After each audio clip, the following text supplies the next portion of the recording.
తెలుగు రాష్ట్రాల్లో సంచలనం సృష్టిస్తున్న వంగవీటి సినిమాపై చర్చించేందుకు దర్శకుడు రామ్ గోపాల్ వర్మ విజయవాడ చేరుకున్నారు.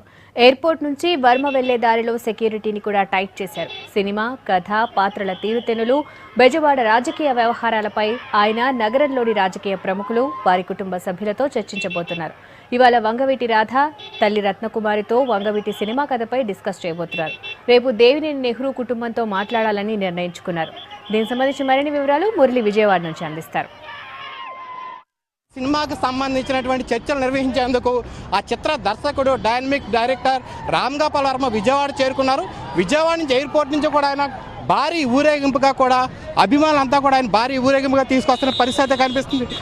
ఎయిర్పోర్ట్ నుంచి కూడా దాదాపుగా వందలాది వాహనాలతో, వందలాది కార్లు ఆయన్ని ప్రస్తుతం తీసుకొస్తున్న పరిస్థితి కనిపిస్తుంది. ప్రస్తుతం ఆయనతో మాట్లాడే ప్రయత్నం చేద్దాం.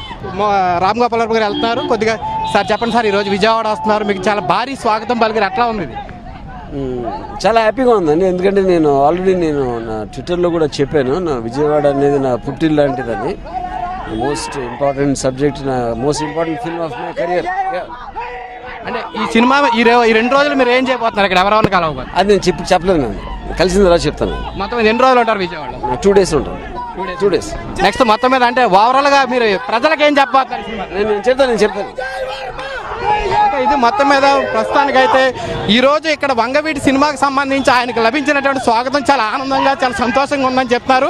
అయితే 2 రోజుల పాటు విజయవాడలో పర్యటిస్తానని, విజయవాడలో పర్యటించిన తర్వాత ఈ చిత్రానికి సంబంధించి చర్చలన్నీ కూడా నిర్వహిస్తామని చెప్తున్నప్పటికీ కూడా ఈ 2 రోజుల పర్యటన కూడా ఎవరెవరిని కలుస్తారు అన్నీ కూడా కొంత రహస్యంగా ఉంటుందని చెప్తారు. అయితే ప్రధానంగా మొట్టమొదటిగా ఈ వంగవీటి సినిమాకి సంబంధించి అటు వంగవీటి కుటుంబ సభ్యులతో, ఇటు దేవినేని కుటుంబ సభ్యులతో పాటుగా నగరంలో మరికొంతమందితో కూడా ఆయన మాట్లాడే అవకాశం కనిపిస్తుంది.